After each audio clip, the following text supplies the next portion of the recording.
예, 2014년의 남북 관계에 대한 평가부터 먼저 그 말씀을 드리는 게 이제 순서일 것 같은데요. 하여간 2014년 남북 관계는 지금 방금 말씀하셨듯이 굉장히 아쉬운 한 해라고 볼 수 있었습니다. 사실은 남북 관계와 관련해서 여러 번에 걸쳐서 좋은 그 기회와 또 전기가 있었다고 생각됩니다. 그런데 이제 그런 기회와 전기들이 여러 가지 환경과 그 조건 또 남북의 미숙함 이런 것들로 인해서 사실은 좀 그냥 흘려버린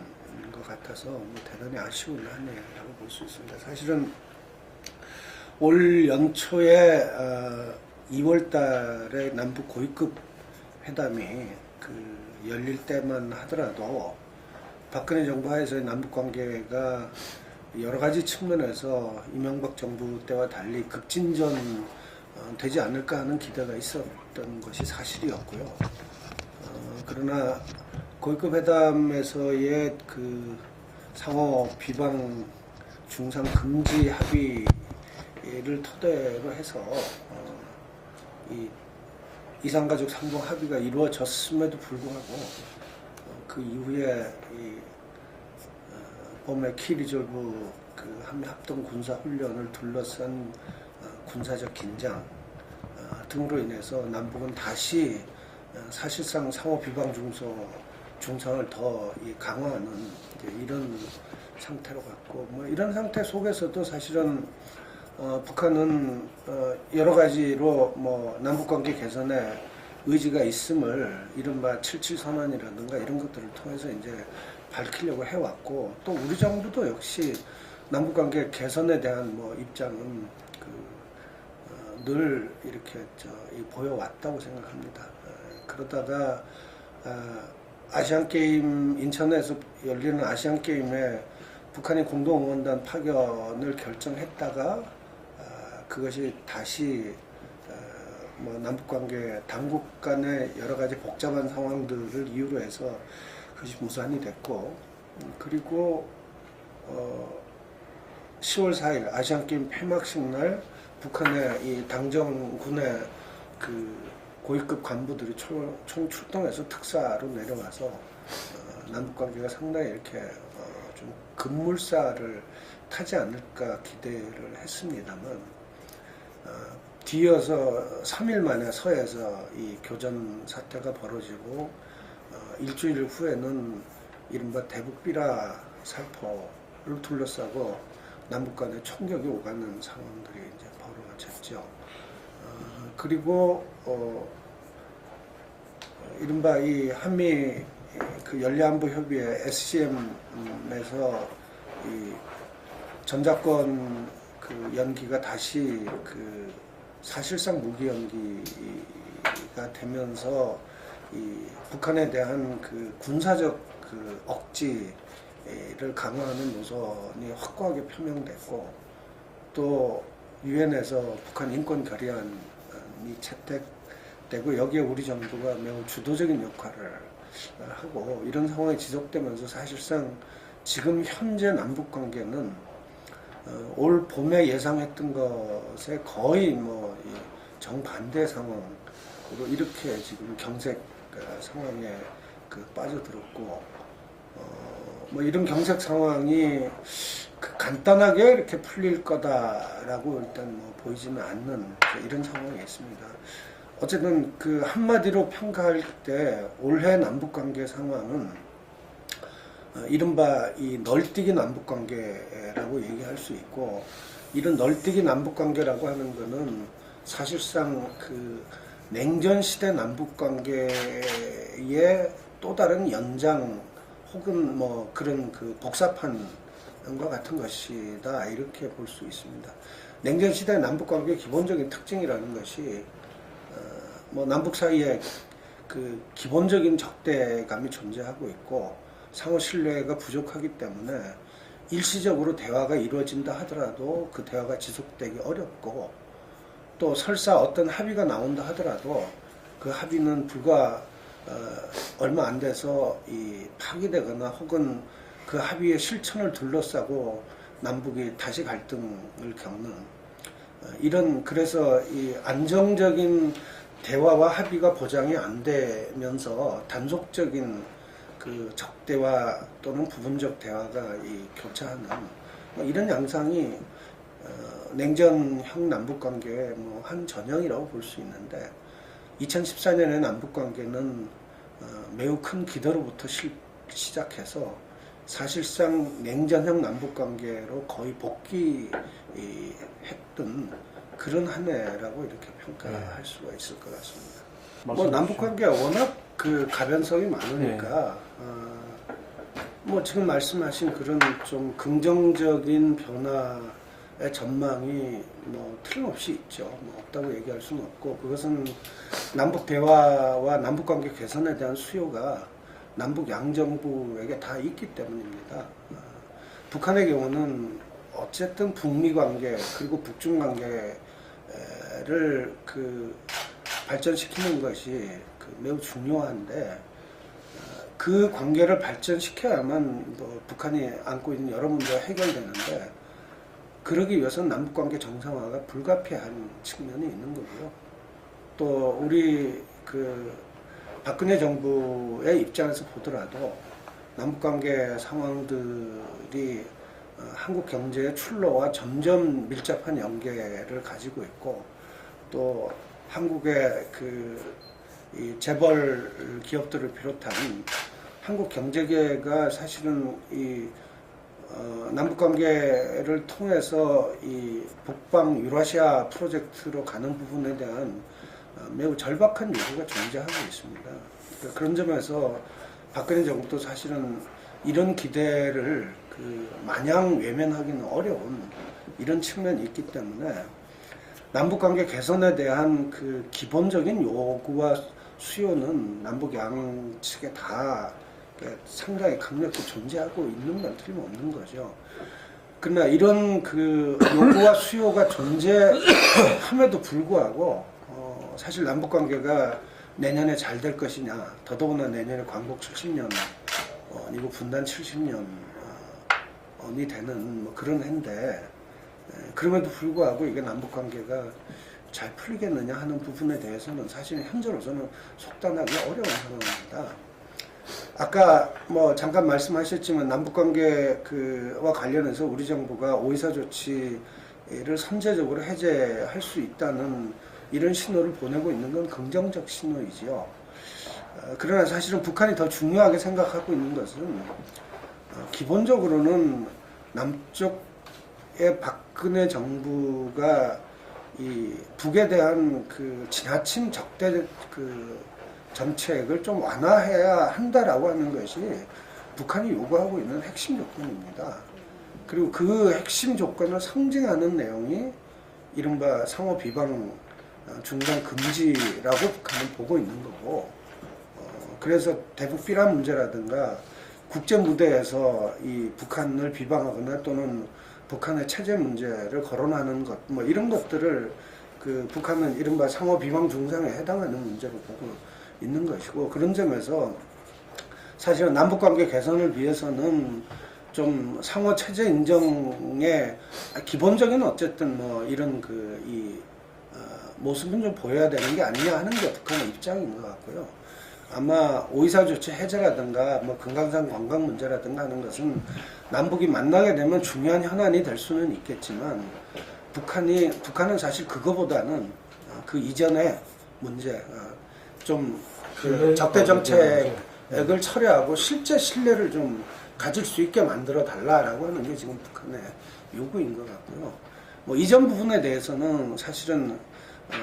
우리 정부가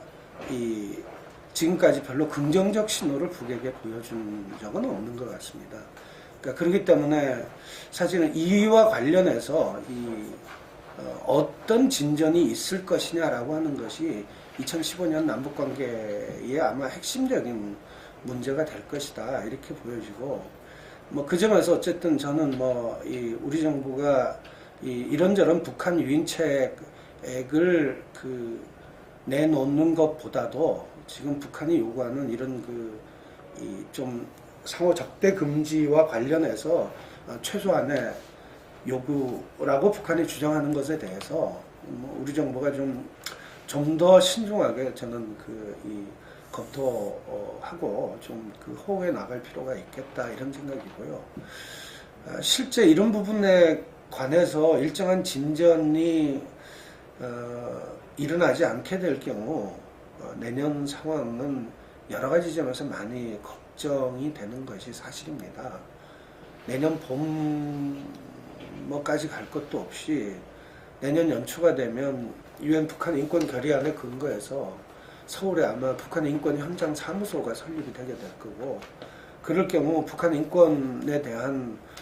좀 더 강도 높은 공세들이 서울발로 진행이 되게 될 것이고, 그리고 여기에 대응해서 북한은 좀 더 이 적대감들을 확대하게 될 거고, 원래처럼 한미합동 군사훈련이 키리졸브 훈련이 그야말로 이 북한 억지력의 첨단을 보여주는 이런 선제 이 핵타격까지 일단 전제하는 이런 훈련들을 하게 될 경우 북한으로서는 아마 어쩌면 4차 핵실험이나 또는 미사일 발사라든가 이런 자신들의 대응 조치를 취할 것이고, 그렇게 될 경우 사실은 남북관계는 그야말로 걷잡을 수 없는 경란 속으로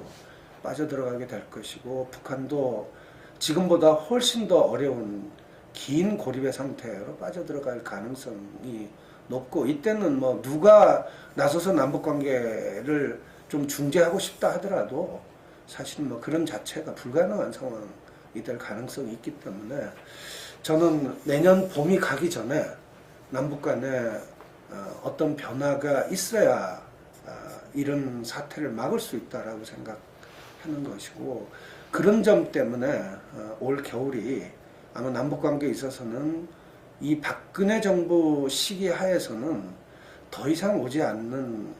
골든타임이 될 가능성이 높다라고 여러 차례 이렇게 주장한 바가 있습니다. 북한은 일단 지금 현재 핵심적 기조들을 유지하면서 오히려 조금 더 아마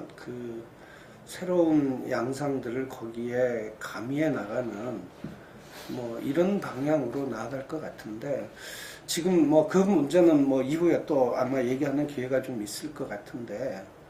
지금 말씀하신 북한의 이른바 이 외교적 다변화,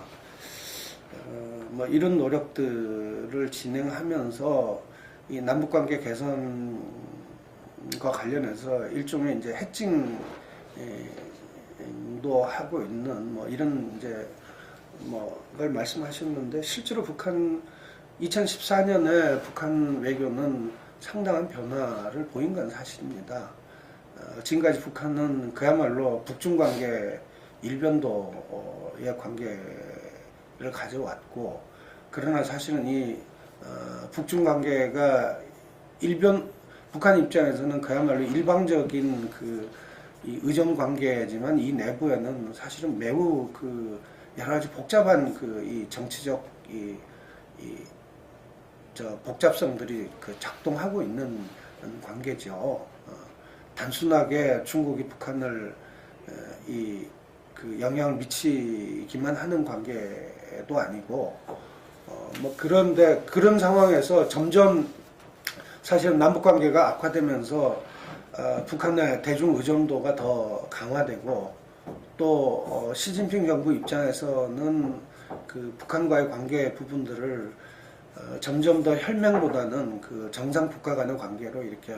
변화해 나가고 있는 이런 현실들이 속에서 북한으로서도 외교 다변화를 꾀하지 않을 수 없는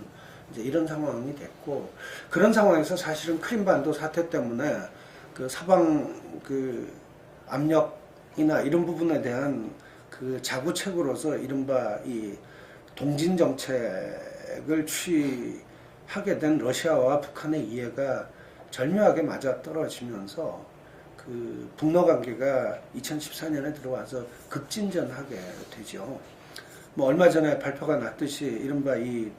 그 북한 철도 이 현대화 사업에 러시아가 약 20년간 250억 달러 정도를 투입해서 이 철도 현대화를 막기로 하고 그 대가를 북한의 이 지하 광물 자원 등으로 이렇게 주기로 한 것과 같은 경우는 뭐 사실 매우 큰 사건이라고 볼 수 있고요. 또 이 그뿐만 아니라 사실은 지금 러시아 입장에서 보면 남한과의 관계도 강화하면서 실제로 박근혜 정부로서도 이른바 유라시아 프로젝트를 굉장히 중요하게 생각하고 있기 때문에 좀 이런 차원에서 이 간접적으로 남북이 이 러시아를 매개로 해서 그 연계가 확대되는 이제 이런 양상도 부분적으로 이제 나타나고 있고 뭐 그런 상황까지도 아마 북한은 이 염두에 두고 있는 것으로 일단 이렇게 보이고요. 그 외에 사실은 뭐 이 외교적 고립 상태에 있는 아베 정부가 북한과 이 북일 관계 정상화를 위해서 협상들을 지속하고 있는 것도 사실은 북측이 매우 여러 가지 인내를 가지고 그 일본하고 협상을 진행하고 있는 것도 뭐 그 사실은 북한의 입장에서는 이런 외교적 다변화, 북중 관계에 대한 일방적 의존도에서 탈피하고 또 남북 관계가 악화되는 것으로부터 오는 여러 이 문제들, 특히 경제적 부담들 이런 부분들을 일정하게는 뭐 해칭하는 이런 차원에서 다양한 외교 다변화를 보여주고 있는 게 지금 북한 현재 상황이라고 볼 수 있습니다. 서로 신뢰가 형성돼 있지 않은 조건에서 여러 가지 문제들이 곧바로 서로의 적대감을 확대되는 상황으로 이렇게 이어지는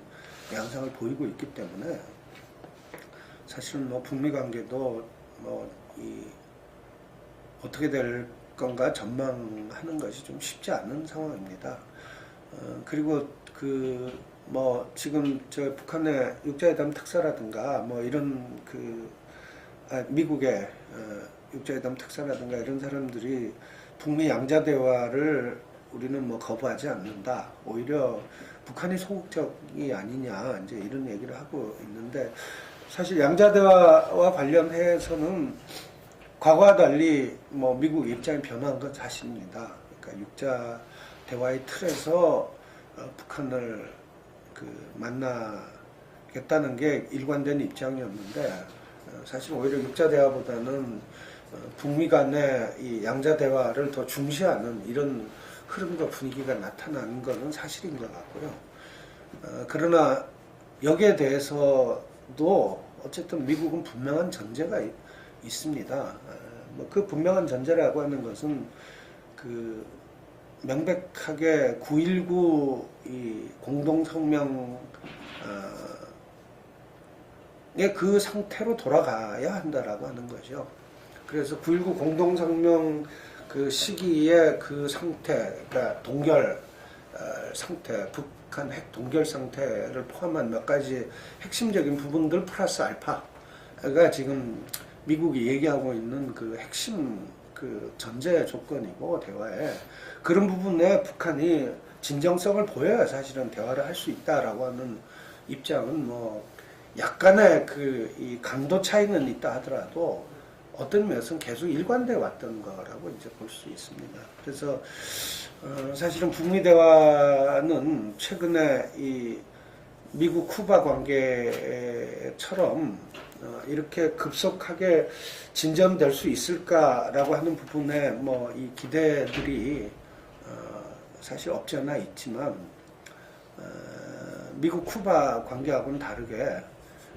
쿠바는 핵무기가 없지요. 그리고 인권 문제와 관련해서도 쿠바는 사실은 뭐 이 쿠바를 떠나고 싶은 사람 다 떠나라고 하는 정책을 취했고 그로 인해서 사실은 쿠바 이 난민들의 이 막대한 유입 때문에 그 쿠바에 대한 인권 봉쇄를 사실상 미국을 포함한 서방 국가들이 뭐 중재할 수밖에 없었던 이제 상황이고, 그런 점에서 인권과 핵이라고 하는 것을 그 고리로 해서 압박할 수 있는, 쿠바를 압박할 수 있는 수단이 미국으로서 이제 사실상 없어진 상태인 거고, 그런 상태에서는 미국이 사실은 봉쇄 정책을 실패했다라고 사실상 손들 수밖에 없는 그 상황이었던 거죠. 그런 점에서 제가 볼 때는 쿠바 관계와 관련해서 미국은 뭐 사실은 훨씬 더 빨리 더 현명한 판단을 했었어야 했던 것이고요. 그러나 지금 북한의 경우는 이 핵 문제라든가 인권 문제라든가 하는 두 가지 문제 부분이 다 걸려 있고, 이것이 실제로 강력한 현재 이 북한 압박의 그 이 핵심 그 이 부분들이 여전히 지금 그 지속되고 있기 때문에 아마 쉽게 그 북미 관계가 미국의 양보라든가 또는 미국의 전향적 태도에 의해서 이 바뀌는 뭐 이런 거는 기대하기는 어려울 거다, 이렇게 보여지는 거고요. 하여튼 뭐 그런 점에서 저는 그 이 북미 관계가 2015년에 어떻게 그 전개될까 하는 그 부분도 사실은 이 북으로서도 미국과의 관계를 통해서, 미국과의 관계에서 뭔가 변화를 만들어 보려고 하는 이런 노력도 뭐 필요하지만, 사실 북으로서도 조금 시야를 바꿔서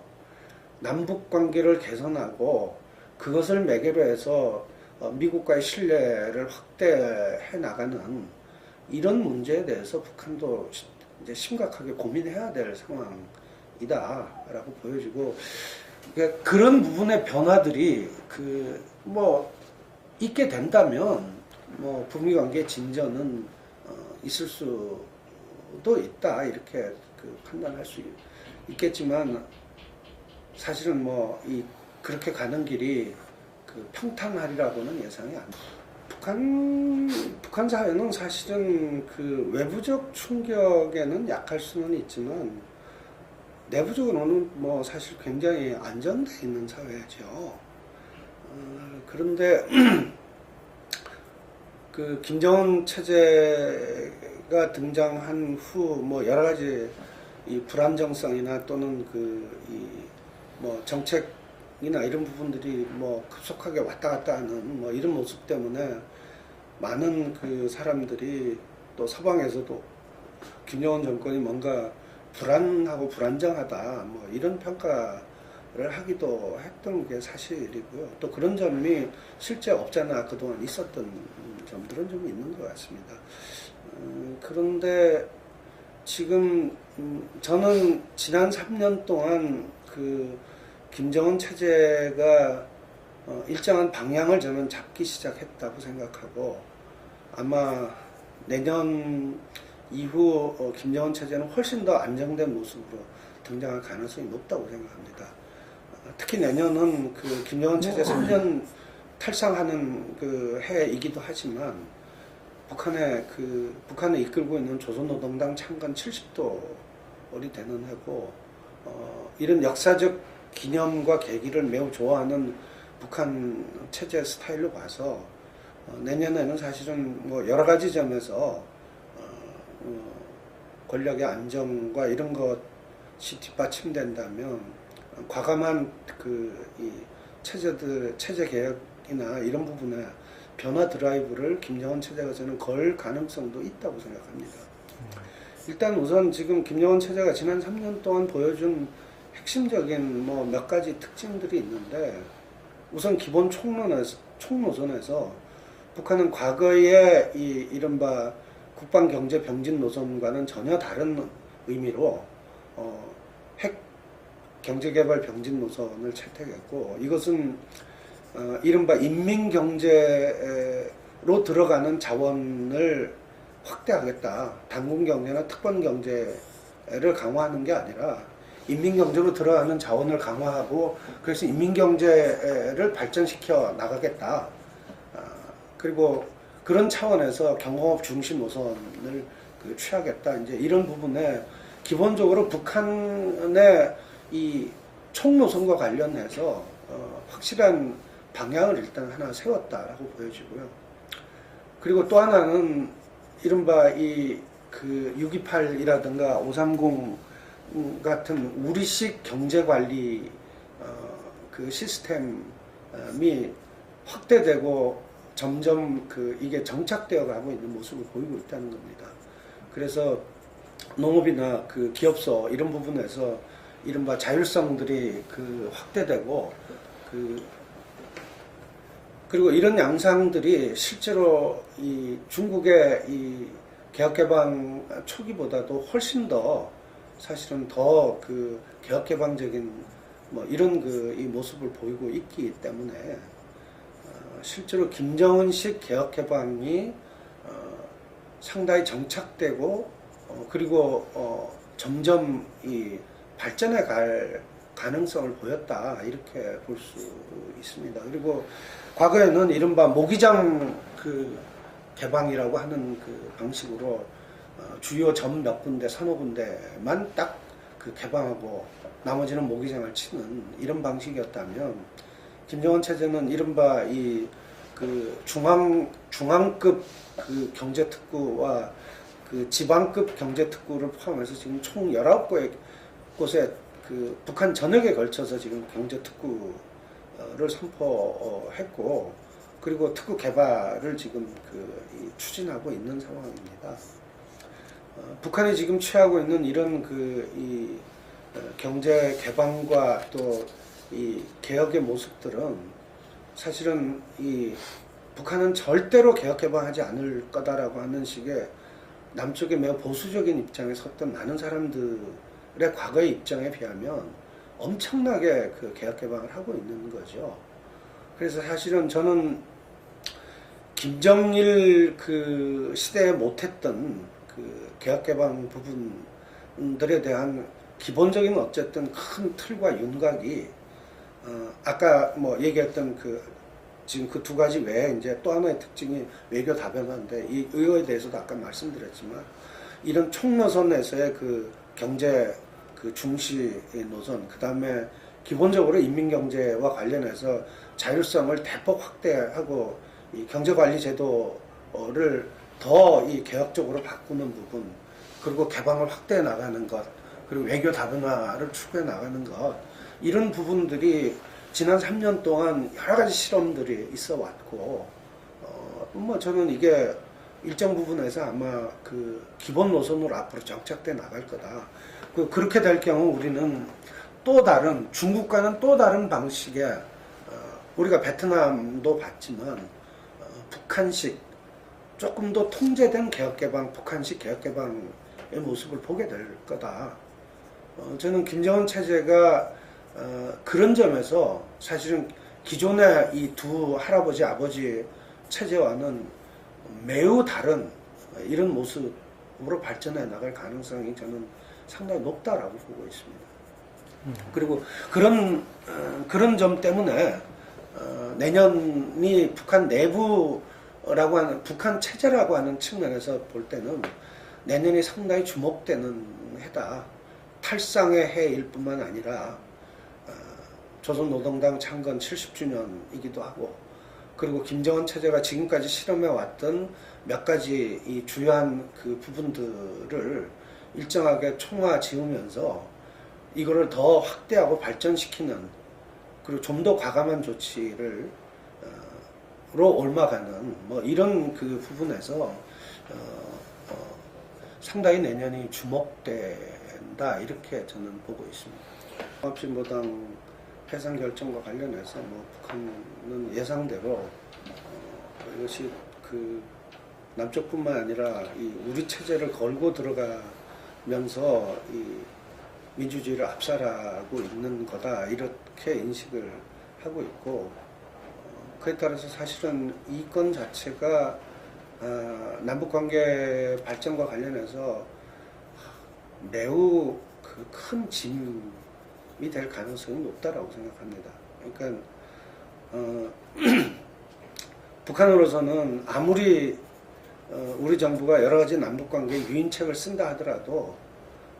이것이 기본적으로 이 북한을 적대시하는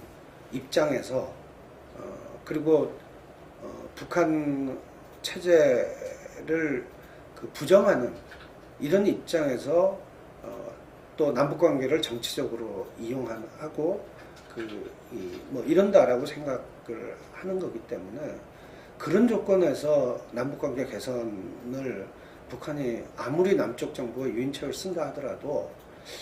받아들이기가 쉽지 않은 이제 이런 그 상황을 만들고 있기 때문에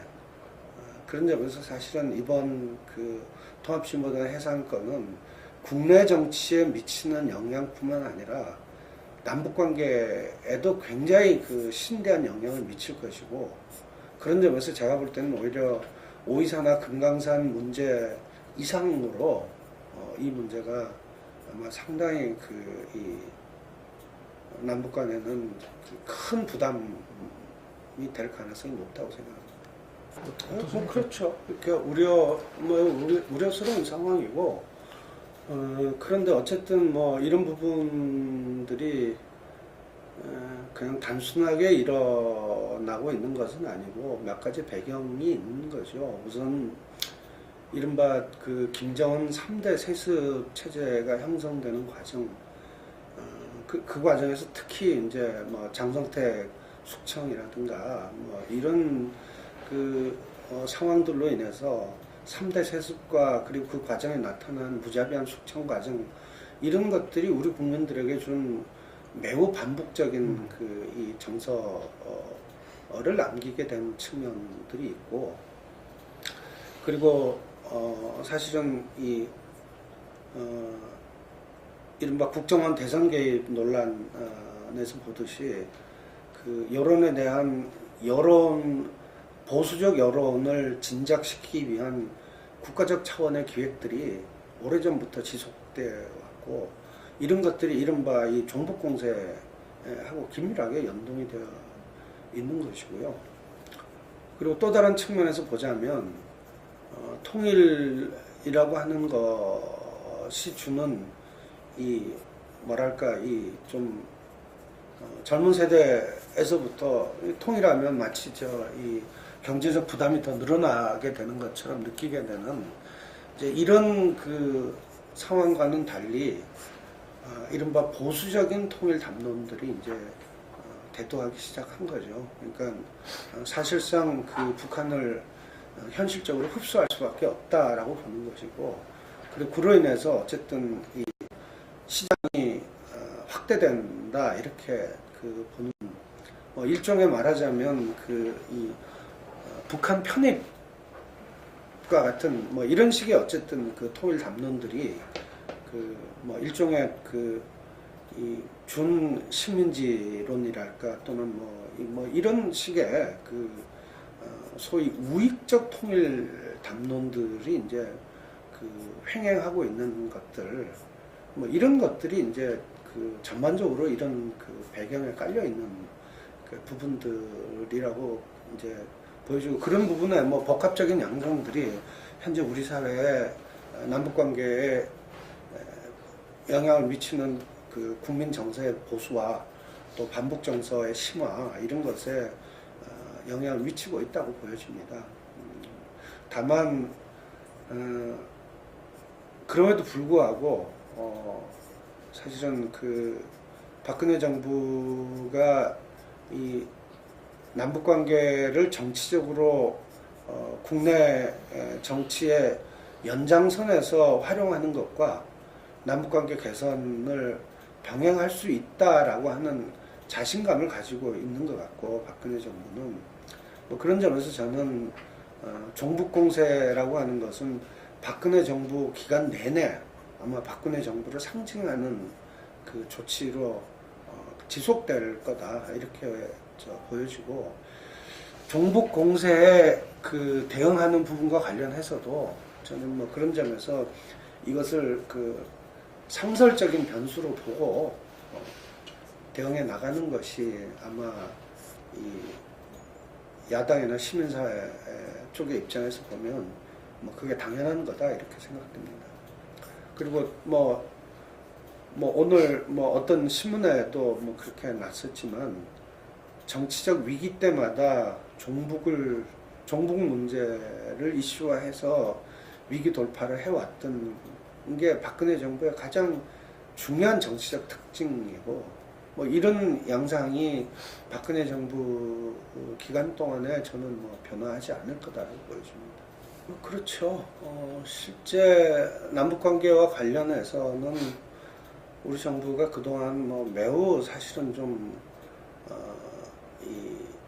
솔직히 뭐 그냥 그대로 표현하자면 정말 별로 실력이 없어 보이는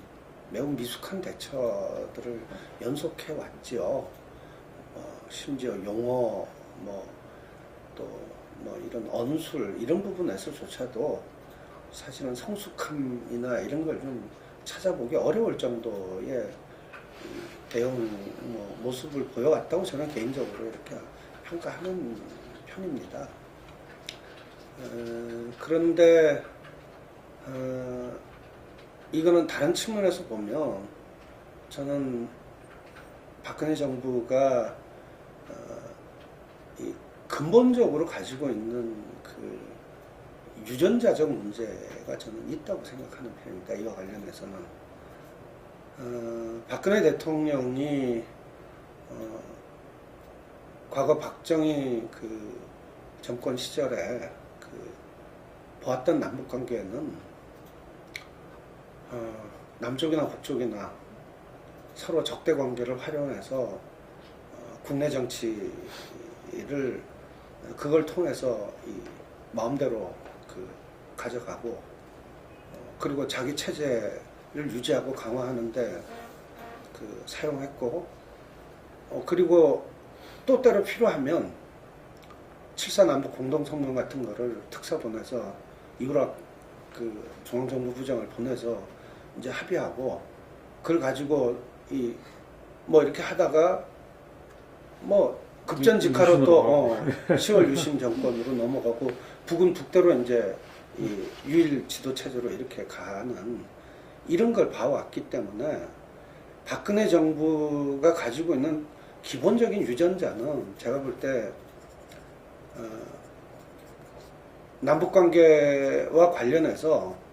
이 북한을 압박하고 북한과 적대적인 관계들을 유지하고 그거를 통해서 국내 정치를 그 필요한 만큼 적절하게 그 활용도 하고 이렇게 한다 하더라도 필요에 따라서 원하기만 하면 북한과 뭐 대화도 하고 뭐 합의도 하고 그리고 또 뭐 그걸 활용해서 일정한 국면을 돌파하고 나서는 다시 그거를 뭐 파기할 수도 있는 이렇게 이 봐왔던 또 그런 부분에 이렇게 그 생내적으로 말하자면 배어 있는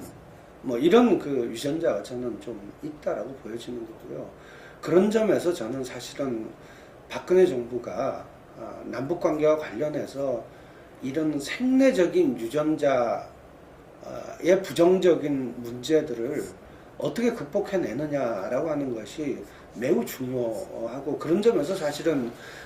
남북 관계나 혹은 그 여러 그 관련된 이 외교 안보 쪽의 그 당국자들이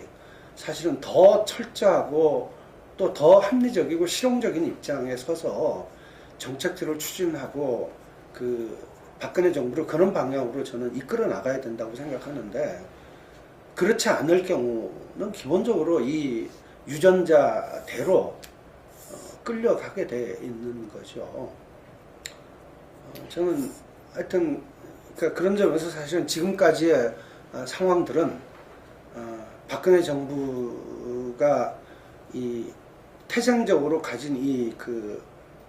유전적인 그 부분들이 더 확대되고 강화되는 쪽으로 이렇게 되어 왔다. 지금까지는 앞으로 남은 기간 동안에 이런 그 유전자를 어떻게 좀 더 실용적인 그 입장에서 극복해 나갈 수 있느냐. 뭐 이게 저는 매우 아마 중요한 문제가 될 거다라고 보여집니다. 뭐 여러 가지로 뭐 상황이나 정세가 만만치 않은 뭐 그런 조건에서 우리가 광복 70년, 분단 70년을 맞게 됐다고 생각하고요. 그러나 지금까지 제가 드렸던 여러 가지 이렇게 부정적인 뭐 그런 많은 측면의 이야기에도 불구하고 사실은 매우 긍정적인 측면도 또 많이 있습니다. 뭐 예를 들면 매우 보수적인 언론의 하나인 중앙일보 같은 경우 사실 남북관계와 관련해서는 이미 상당 부분의 논조가 변화하고 있고 또 사실은 뭐 이 보수 언론들에서도 뭐 이런 변화들이 점점 확대되고 있는 모습을 보이고 있죠. 결국은 이렇게 적대적인 상황으로 남북관계를 끌고 가는 것이 사실은 일시적으로는 국내 정치라고 하는 것 때문에 달콤할 수는 있지만 그게 그 좀 더 큰 그 차원에서 보면 사실은 그 한국이 더 큰 그 이 과정으로 나아가고 더 크게 이 발전해 나가는 것을 사실은 가로막고 있는 질곡으로 느끼는 분위기가 점점 강해지고 있는 게 사실이고요. 저는 그런 점에서 과거처럼 그 시민사회나 이런 부분들이 선도적인 어떤 행동을 통해서 이렇게 변화가 만들어지는 것도 중요하지만 이렇게 그 사회 저변에서부터의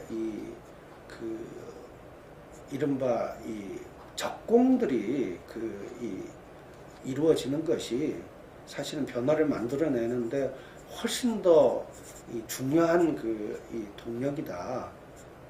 그렇게 보여지는 것이고 그런 점에서 사실은 우리가 아직은 우리 사회 구석구석에 이런 이 분위기를 더 확대하고 강화하는 이런 기초 체력을 강화하는 적공의 노력들이 사실은 매우 저는 중요하다라고 생각합니다. 그렇기 때문에 이 드러나 보이는 어떤 것 그것도 중요하지만 사실은 사회 곳곳에서부터 이런 이 공력을 우리가 증진시키고 쌓아가는 이런 게 필요하고 저는 그런 점에서 사실은 뭐 별로 우리가 이제 관심에서 멀어져 있습니다만 통일 교육이라든가 평화 교육이라든가 또는 학교에서의 또는 사회에서의 기본적인 민주적 시민 교육과 관련된 이런 부분들이 매우 중요하고 이런 부분들이 사실은 더 힘을 가지고 더 확장돼 나가야 된다고 생각하고요. 이게 이런 노력들이 사실은 우리 사회의 적공의 제일 중요한 부분의 하나일 거라고 생각하고 있는 편입니다. 예, 긴 시간 고맙습니다. 네. 예.